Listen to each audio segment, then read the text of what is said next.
Is Kamala Harris a friend of Israel? Well, after she ditched Netanyahu's address to Congress to speak at a sorority event, yep, you heard that right, Kamala thought a sorority speech was more important than the Prime Minister of Israel's address to Congress during a time of war. She then did meet him, and her account of this meeting should terrify any friend of Israel.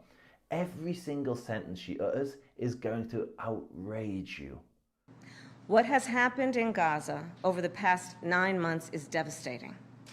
The images of dead children and desperate, hungry people fleeing for safety, sometimes displaced for the second, third, or fourth time. We cannot look away in the face of these tragedies. We cannot allow ourselves to become numb to the suffering, and I will not be silent.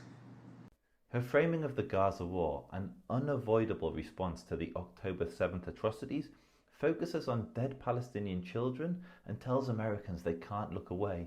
But she didn't employ this emotional language to describe the butchering of Israeli children or the kidnapping of babies and Holocaust survivors. Kamala has clearly picked a side.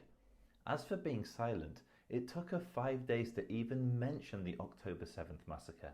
5 days. When she finally publicly spoke, she claimed to restate our commitment that is unwavering to stand with Israel. And then when it came to standing with Israel, she couldn't even be bothered to turn up at Congress when Netanyahu spoke, never mind actually standing with Israel. She then continued. Thanks to the leadership of our President Joe Biden, there is a deal on the table for a ceasefire and a hostage deal. And it is important that we recall what the deal involves. The first phase of the deal would bring about a full ceasefire, including a withdrawal of the Israeli military from population centers in Gaza.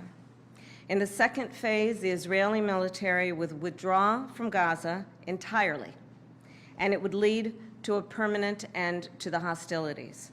So wait, her solution is that Israel should disengage from Gaza in return for its kidnapped citizens? We disengaged from Gaza in 2005, and what happened next? Hamas carried out the worst massacre of Jews since the Holocaust. What in her plan would prevent another October the 7th, which, by the way, Hamas has vowed to repeat? مصرية لازم نأدبها وحنأدبها مرة ثانية وثالثة ومش هذا حتكون طوفان الأقصى أول مرة لا حتكون ثانية وثالثة ورابعة. Now back to her speech. So to everyone who has been calling for a ceasefire and to everyone who yearns for peace, I see you and I hear you. If it wasn't already before, on Wednesday, as Prime Minister Benjamin Netanyahu spoke before Congress, protesters went wild. They tore down American flags, burned them, put Palestinian flags up in their place. They vandalized a Liberty Bell replica and the Christopher Columbus fountain with graffiti that included Hamas is coming. One guy had a sign calling for the final solution. And there you have it. Kamala doesn't see the kidnapped babies or the slaughtered Holocaust survivors. She never mentions them once. Instead, she sees her voter base, the violent mobs marching against Israel in American streets, burning the American flag and terrifying Jews. She speaks of peace, but she speaks of it with the intellectual maturity of a schoolgirl. Peace is not a pause in the violence. The only way peace will be achieved is through a fundamental de-radicalization of Palestinian society. Today, the overwhelming majority of Palestinians support Hamas and what they did on October the 7th. If you truly stand for peace, you stand against Hamas, not with them. And ultimately, I remain committed to a path forward that can lead to a two-state solution.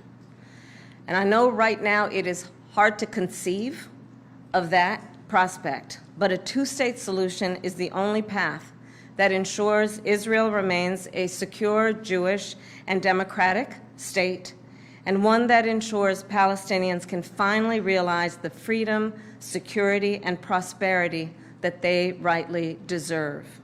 So let me get this straight. Her response to Gaza's government invading Israel and committing their monstrous acts is to reward them with a state? In 2005, when Israel left Gaza, the Palestinians had the opportunity to create a prosperous enclave with the billions of dollars that they received in aid. But instead, They fortified Gaza and developed an army capable of massacring Israelis, which is exactly what they did. Does she really believe that disengaging again and establishing a state would somehow produce a different result? An Israeli commentator, Adin Haken, points out, even if a two-state solution was imposed by America, in the best case scenario, it will only diffuse the conflict for about 5-10 years. But what next? What will happen when Hamas or any other organization will try to recreate October 7? We will at best just return to the same starting point at October 6. in short, Palestinian statehood will not lead to peace. This is an ideological issue. As long as the Palestinians believe that they have a right to Jerusalem, Haifa, and Tel Aviv, and that they could conquer them somehow, there will never be peace. The two-state solution didn't die on October the 7th. It died on September the 26th, 1937, when the Arab High Committee rejected a Jewish state on just 3.5% of British Mandatory Palestine. Since then, they've said no to every single two-state solution. The two-state solution is dead and buried. It's time for Western nations to open up to other solutions instead of repeating the same failed approach that they have for the last century. As for Kamala, if she is the next president, Israel may have lost its greatest ally.